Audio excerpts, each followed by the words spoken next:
What makes Scary Stories to Tell in the Dark so, well, scary are the monsters. The disfigured jangly man and the bulbous pale lady look as if they'd been simply lifted from the 80s children's books and dropped onto the big screen. But getting those creatures from 2D to 3D was no simple feat. To do it, producer Guillermo del Toro and director Andre Overdahl enlisted the help of spectral motion. Through a process of sculpting, painting, and careful scrutiny of the original images, here's how the monsters for Scary Stories came alive.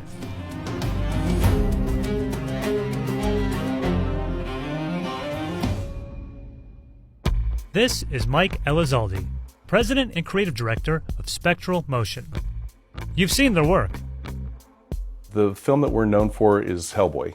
Since then, we've done several other high-profile films, including X-Men, Fantastic Four, Attack the Block. We worked on the first season of Stranger Things. For Scary Stories to Tell in the Dark, Del Toro picked Spectral Motion to bring the book's iconic images to life. Now, usually, when creating characters from an existing source, like in the case of Hellboy, his team would have hundreds of illustrations to inform their designs. But for Scary Stories, in most cases, they had only one illustration by artist Stephen Gamble. So to start, Spectral enlisted special effects designers Mike Hill and Norben Cabrera to help bring the monsters to life.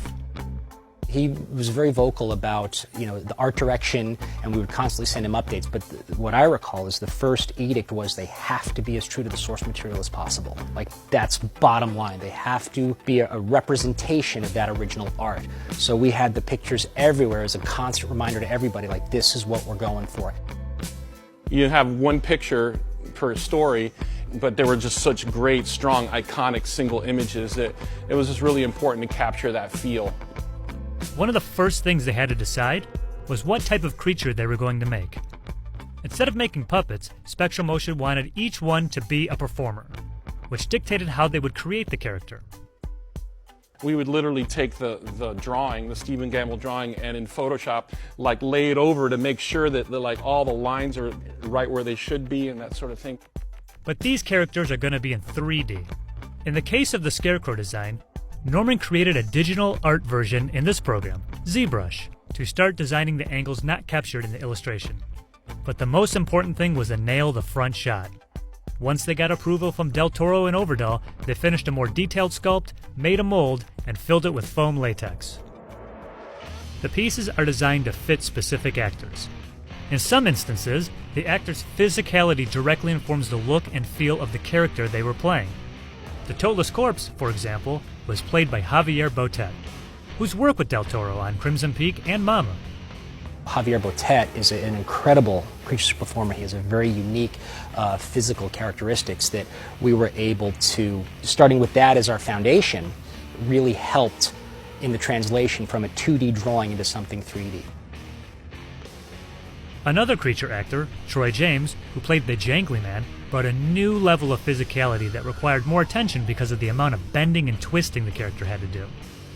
We had some new ground to break as far as having him come in maybe a little more frequently than we normally would for a creature suit because of the unique physicalities of the character and how we had to work around that. So it's just a matter of having the actors available to come in repeatedly, and we'll put him in the suit, we'll take video, we'll see, okay, this is working, this isn't, we got to address this.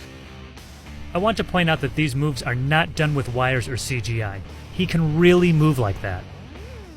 When we first learned about what the Jangly Man had to do, we started scratching our heads and asking each other, who's going to play this character? And then we became aware of an actor named Troy James, who had done a spot on America's Got Talent. And we took a look at his work and we thought, he's the guy. This guy can do anything. Once in costume, the next stage was painting.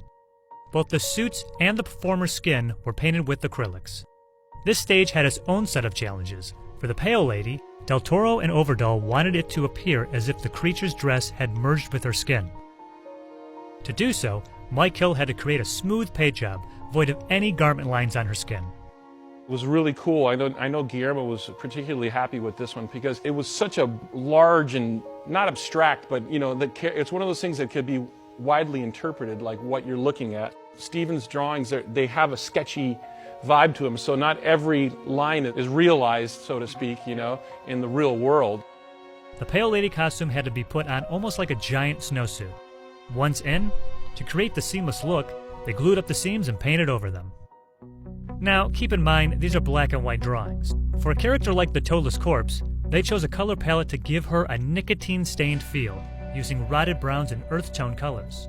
They also had to tackle the challenge of giving this character's face a skeletal look. To do so, they added pronounced teeth outside the actor's mouth, a technique used for zombies on The Walking Dead.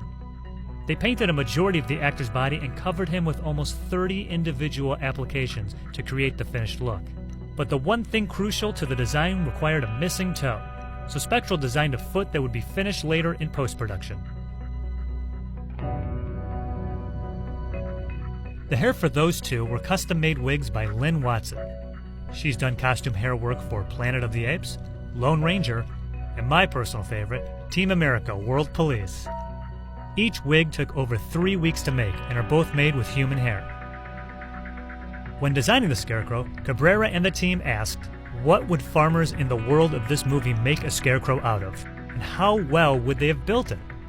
They decided to give the Scarecrow a look as though it had a 2x4 skeletal frame and was completely beaten up by the elements. For the Jangly Man, the character made up of different limbs and body parts, each segment of the creature would therefore have different levels of rot. So, although several designers all worked on this one suit, they would each work on various limbs separately, focusing on a unique level of rot. Del Toro would visit and guide the artists on how rotted certain parts would be and how they should look. Once they were in the suit, painted up, detailed, and ready to shoot, the final step was getting the movement of the characters right. Along with the direction of Overdahl and Del Toro, production hired motion coaches to develop the performance. The actor, director, and even the creature designer would all work together to give the monster that perfectly terrifying presence on camera.